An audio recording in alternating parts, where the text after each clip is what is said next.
Énergie verte, accessible à tous. Un tonnerre d'applaudissements pour Natsi. Vient donc nous rejoindre. Natsi Missamou, Orange Énergie, bienvenue. Cette Afrique innove, cette Afrique qui développe de nouvelles alternatives dont on ferait de nous, continent qui gaspille tant d'énergie, on ferait fort de s'inspirer. C'est à toi. Merci de me donner la parole. Je vais quand même dire un mot parce que c'est la toute première fois que je participe à cette réunion et je suis vraiment, comment dire, surpris parce que c'est pas un colloque comme les autres. Il y a des gens pointus et il y a beaucoup de choses concrètes. Ça change vraiment des autres salons qu'on a l'habitude de voir. Tout est concret quasiment. Bon, même si malgré tout, les sujets sont très avant-gardistes. Bon, j'avoue que j'ai pas toujours compris tous les mots qui ont été décrits, les thèmes, notamment du CEA et autres. Mais bon, ça reste... voilà. Donc, aujourd'hui, moi, je vais vous parler de quelque chose d'assez pragmatique. Je vais vous parler d'Orange, ce qu'Orange fait en Afrique. Il faut savoir que... bon... Aujourd'hui, le chiffre d'affaires d'Orange, je pense que qu'on a passé, la France représente, n'est plus la majorité du chiffre d'affaires d'Orange. La majorité est faite ailleurs qu'en France.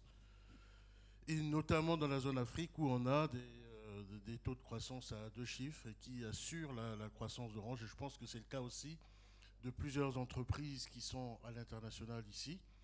Et il est important de pouvoir...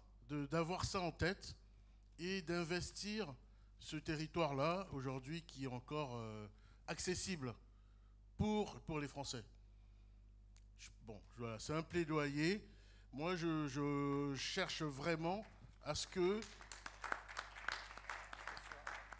Ah, c'était pas voulu. Bon, je cherche vraiment à ce qu'on puisse s'unir en tant qu'entreprise française pour faire des choses. Nous, on a une avance, on est déjà sur le territoire. On connaît des spécificités qui sont bon, le retard en termes d'infrastructures, des infrastructures assez simples telles que la connectivité, ça a été notre premier cheval de bataille. Une autre difficulté, c'est le taux de bancarisation qui est différent, et également la densité de population, ce qui fait que les solutions que l'on doit mettre en place sont différentes. Je vais focaliser sur les aspects énergie, mais ce que je présente là peut être aussi appliqué à d'autres domaines, la mobilité, comment faire pour que les gens puissent acquérir des véhicules plus propres, mais sachant qu'ils n'ont pas les moyens de le faire en payant cash dès le départ. Enfin, il y a vraiment différents champs d'application.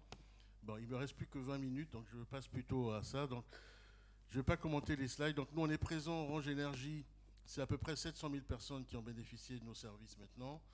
Et dans 13 pays. Voilà. De quoi il s'agit? Il s'agit vraiment de ce cercle vertueux. Donc on a commencé par le digital, l'inclusion avec les réseaux. Une fois qu'on a fait ça, on s'est associé à des banques. Donc on ne vient pas en disruption, au contraire on vient pour compléter les écosystèmes. On s'est associé à des banques pour faire l'inclusion financière, le mobile money, qui je crois même... a eu tendance à remonter jusqu'en certains pays d'Occident. Et aujourd'hui, on s'associe avec des gens qui fabriquent de l'énergie pour une chose simple, faire en sorte que les gens puissent avoir accès à d'autres formes d'énergie plus propres que celles que l'homme utilise depuis la nuit des temps, depuis le silex dont on parlait ce matin, mais qui est un peu polluant pour la planète. Pourquoi ne pas essayer d'avoir des énergies plus pérennes pour la planète? Donc, c'est un triptyque, parce qu'une fois qu'on a des solutions d'énergie, on peut recharger son téléphone, utiliser le digital, faire ses paiements et payer son énergie et ainsi de suite. Donc c'est pour nous, c'est vraiment un cercle vertueux. Quelle est la problématique? Peut-être une petite vidéo, petite pause. Plus fort.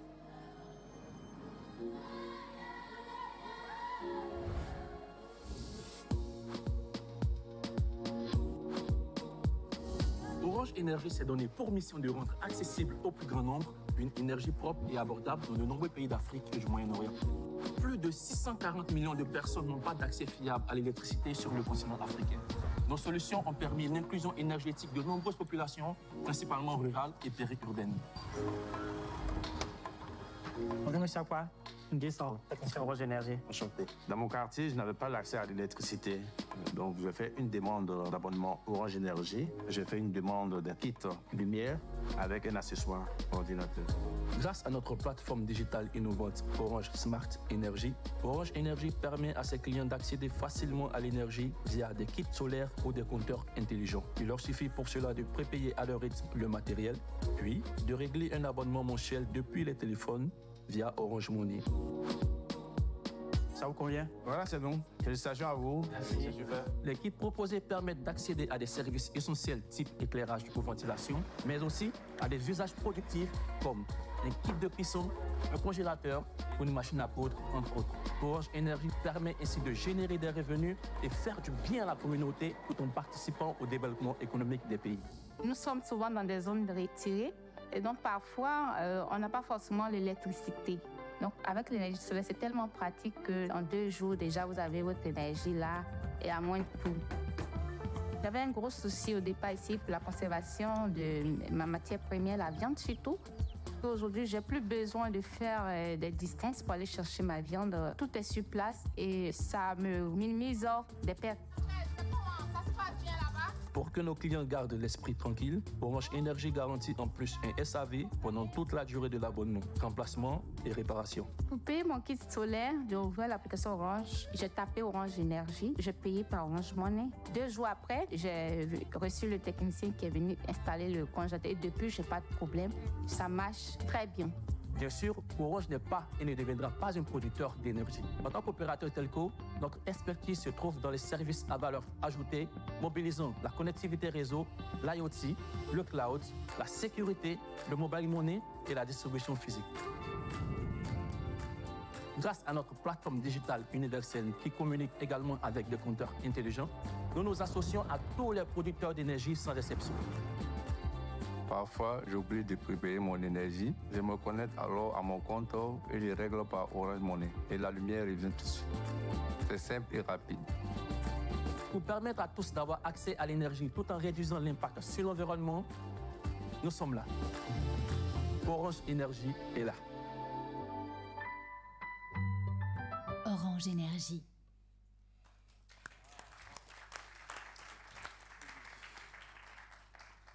Donc voilà, c'est ça. Donc les constats. Aujourd'hui, on a besoin de...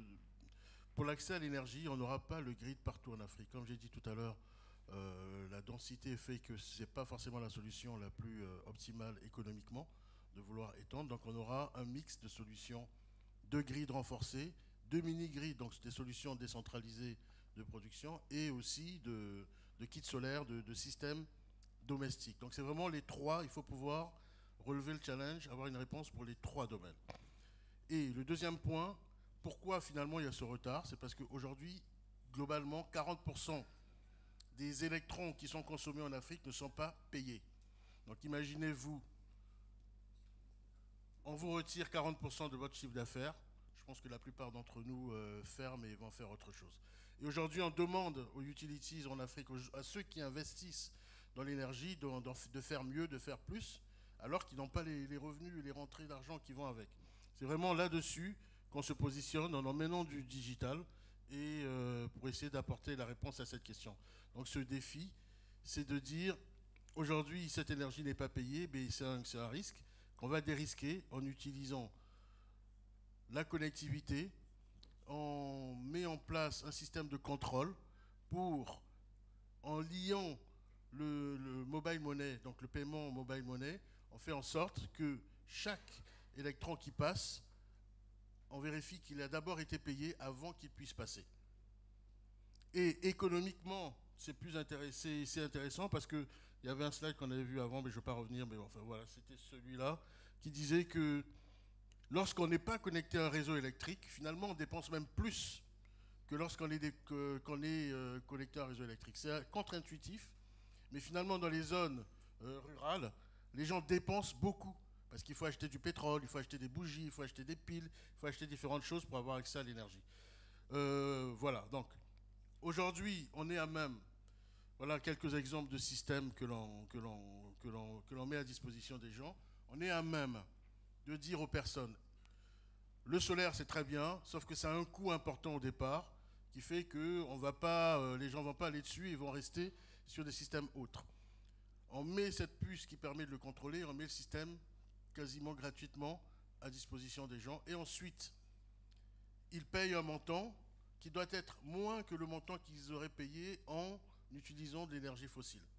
Et comme ça, au bout d'un certain nombre de temps, 1 an, 2 ans, mais ils ont suffisamment remboursé le système pour que ça devienne leur propriété, d'une part. Et un autre cas de figure, c'est quand ils l'utilisent pour générer des revenus, mais en fait, avec les revenus, une portion des revenus qu'ils génèrent, par exemple, s'ils ont un congélateur, comme on a vu la dame là, tout à l'heure, ben, en fait, ils peuvent payer leur système. Vraiment, il y a une notion importante, c'est que, bon, on dit en Afrique, le gratuit ne vaut rien. Donc venir avec l'idée, en se disant les gens sont pauvres, il faut leur donner les choses gratuitement, c'est une très très mauvaise idée. Parce que vous allez retrouver le système au bout de 2-3 ans dans les poubelles et puis c'est tout. Donc pour que le système soit pérenne, durable, il est important qu'il y ait un équilibre économique et que tous les acteurs puissent en profiter. Donc nous ne sommes pas les fabricants de ces systèmes-là. Les systèmes que vous voyez là, donc il y a différents partenaires, bon, je connais leur nom, mais voilà, c'est ouvert. Ce que l'on fait, c'est qu'on assure à ces personnes qui fabriquent ces équipements qu'ils auront le retour sur investissement sur l'équipement qu'ils auront mis grâce à ce système qu'on appelle le pay-as-you-go, qui est donc ce contrôle à distance. Voilà. Donc, le but vraiment, c'est de faire du téléphone cette interface qui permet de sécuriser les investissements. Et pour faire le lien un peu avec tout ce qui a été dit ce matin, je n'ai pas focalisé là-dessus, mais j'aurais pu. Derrière, donc c'est vrai que j'aurais pu montrer l'écosystème qu'il y a derrière. C'est plus d'une 50aine de gens qui ont différents types d'équipements qui veulent commercialiser en pay-as-you-go. Ce sera peut-être pour une prochaine fois. Mais l'autre élément, c'est que du coup, tout passe par le téléphone. Et on récolte une somme de données phénoménale. Surtout sur ce que font les gens, combien ils payent, quels sont ceux qui ne payent pas, où est-ce qu'ils habitent, ainsi de suite. Et en tant que nous, Orange, notre raison d'être, c'est d'être l'opérateur de confiance. C'est-à-dire on ne peut pas faire n'importe quoi avec ces données. Il est très très important pour nous de garder la confiance de nos clients. Mais malgré tout, il y a ces données. Donc j'ai écouté avec beaucoup d'intérêt ce qui était dit ce matin sur le partage de données anonymisées, ainsi de suite. Nous, on a déjà commencé à les exploiter pour faire du machine learning, des prévisions IA pour savoir comment vont se comporter les clients et peut-être choisir quels sont les produits que l'on peut donner à qui. Il y a beaucoup de combinaisons qui sont possibles. Mais voilà, j'écoutais avec beaucoup d'intérêt ce qui se disait ce matin. Voilà, donc je ne vais pas insister plus. Ça nous permet de faire ce genre de service. Je pense que ça a été assez clair. Et ça peut être étendu à d'autres types de services, comme j'ai mentionné, acquérir un taxi, acquérir un 2 roues, acquérir finalement toutes sortes d'objets sur lesquels on peut mettre un contrôle à distance et permettre finalement de baisser une barrière d'entrée en mobilisant la connectivité, le paiement mobile, et voilà. Donc je crois que c'est la fin. Oui, c'est ça, bon, c'est la fin. Vous avez compris que c'est globalement. Bon, il y a des cas, j'avais mis des cas d'usage. Donc typiquement, un agriculteur qui n'a pas de revenus réguliers, ben, comme ça il peut s'équiper. Ou une personne qui veut lancer un petit business, ben, il peut s'équiper. Ou bien même quelqu'un qui fait un réseau décentralisé, il peut être assuré d'avoir le paiement de son énergie de cette façon-là. Merci pour votre écoute. Et merci. Et alors, je fais une mini-synthèse. Première question pour Michel, mais je rebondis sur un thème qui est en filigrane. Avec Timothée, on parlait de l'excellence au Québec, au Canada, qui est un pôle d'excellence énergétique. On parle de l'Afrique, etc. Vous avez tous des groupes mondiaux, enfin beaucoup en tout cas ici, mais c'est vrai que cette francophonie de l'innovation, du digital, elle est totalement inventée. Et s'il y a des amateurs de pragmatisme, parce que là vous tenez un sacré beau sujet. Michel Grosbeau. Merci. Moi, je suis vraiment très impressionné parce que je découvre ce que fait Orange en Afrique et c'est fascinant. Et je me demandais en fait, aujourd'hui, vous avez construit une plateforme dans laquelle vous avez vous vendez pas vous-même les congélateurs, etc. Il y a des gens qui le vendent et vous prenez une partie, vous fonctionnez comme une banque et une plateforme.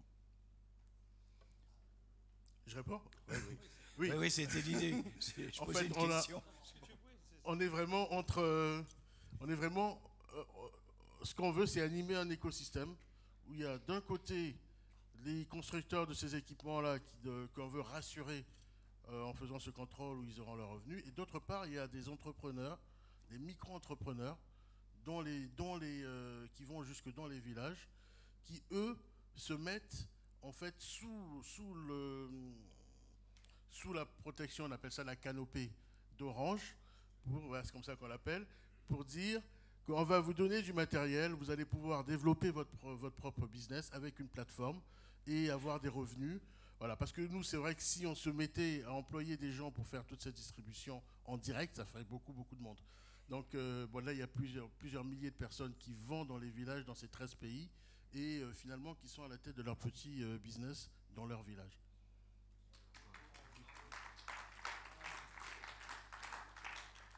Alors, je voulais dire, Guillaume de Orange, moi je voulais dire c'est que la deuxième fois que je rencontre Natsim, et j'ai tout de suite proposé pour qu'il vienne à l'IMA parce qu'il est très modeste comme ça, mais en fait c'est un sacré entrepreneur, ce gars-là.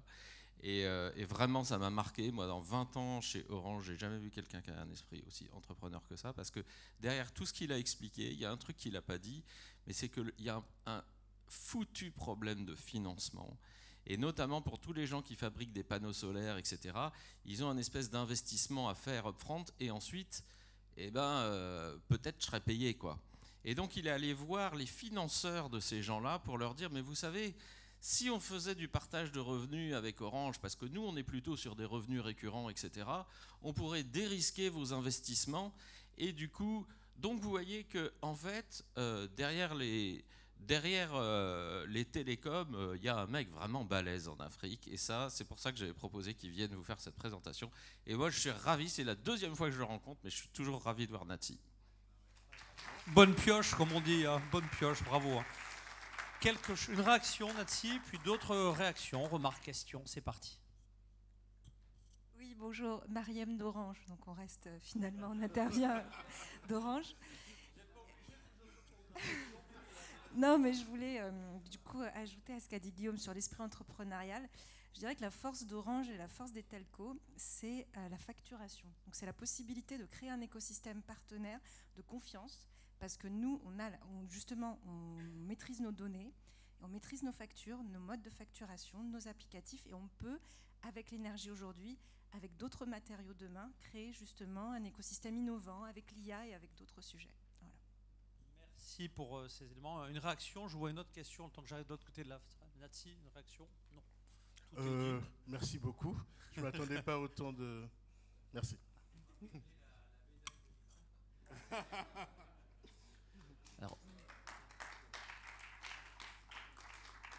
Alors bonjour, Charles-Henri, alors pas d'Orange, donc ça changera. Caisse des dépôts et consignations. Déjà, bravo, parce que franchement, c'est extrêmement intelligent, je trouve, et avec une vraie réflexion sur comment en fait, on génère quelque part à la fois une activité, les capacités à s'auto-financer, enfin se faire financer plutôt les sujets, et tout en étant un objectif d'intérêt général qui est un développement de la population. Jean Covici, que certains connaissent plutôt bien, est toujours sur le croisement entre le PIB et l'énergie. Bah, sans énergie, en fait, on n'a pas de développement en tant que tel de l'industrie. Donc je trouve le truc extrêmement intelligent. Préambule, ma question, la concurrence chinoise et justement le rapport en fait avec la Chine sur ce rapport à la fois l'infrastructure et ce développement un peu micro au travers notamment des telcos, etc. Bon, en fait, c'est vrai que ça me permet de repréciser ce qui a été dit tout à l'heure par mon collègue. C'est vrai que ce qui était au départ, étant donné que c'était très risqué d'investir dans ces systèmes-là, souvent les fournisseurs, ce qu'ils demandent, c'est de demander au client final ou au distributeur qui est vraiment tout en bout de chaîne de payer tout l'équipement au départ et après de mettre en place ce système de pay as you go qui fait que ses revenus, il les a dans 2 ans, sauf qu'il est tout petit. Donc moi, nous, étant donné qu'on était Orange, ce qu'on a fait, c'est qu'on leur a dit, écoutez, on est suffisamment gros, maintenant, nous, on veut que vous preniez le risque aussi avec nous.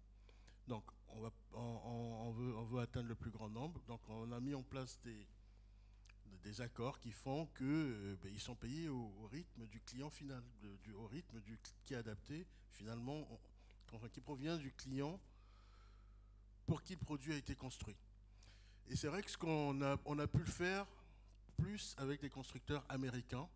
Actuellement, on est en discussion avec plutôt les constructeurs européens, ça il commence à y venir. Mais contrairement à ce qu'on pourrait croire, les Chinois sont très averses au risque. Et je pense que là, c'est peut-être une chose que l'on tient. Je n'ai pas souvent entendu des faiblesses de la part des Chinois parce qu'ils sont très très forts. Mais là, pour une fois, de façon concrète, je vois qu'en fait, ils ont beaucoup plus besoin de se faire payer upfront. Il y a l'organisme de contrôle à l'export de Chine qui les empêche de rentrer dans ce genre de modèle. Donc ça fait des années qu'ils essayent de rentrer dans mon écosystème, mais par contre, on est assez ferme là-dessus. Donc c'est vrai qu'il y a une forte concurrence. Leurs prix sont très bas et sont à la baisse en permanence. Mais lorsqu'on invente des modèles d'affaires qui matchent vraiment les besoins du client final, finalement, on peut continuer on peut faire affaire de meilleure façon avec des acteurs occidentaux que chinois. Mais il faut faire vite. Donc si je résume un pays qui se revendique d'un modèle communiste et plus réactif à l'économie du partage que... Enfin, c'est une transition.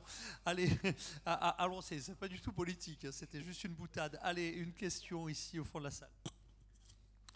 Oui, Laurent Carrier de L'Oréal. Alors, bravo. Et je peux vous dire qu'à L'Oréal, on a une conviction, l'Afrique est un vrai marché.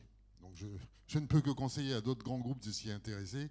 Malheureusement, trop d'entreprises françaises se sont désintéressées un peu de l'Afrique.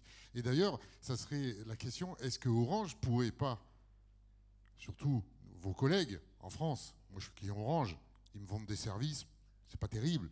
Par contre, ce type de service pourrait intéresser plein de gens en France, notamment des populations défavorisées, qui pourraient avoir des systèmes d'autoconsommation et de ne pas avoir que, je dirais, entre guillemets, la classe moyenne sup qui se paye ses petits panneaux sur son balcon à Paris. Donc est-ce que ce type de service, on ne pourrait pas prendre cet exemple de l'Afrique et venir le porter en France sur toute une population qui est des fois en difficulté et qui n'a pas les moyens de se payer aussi des panneaux ou des installations?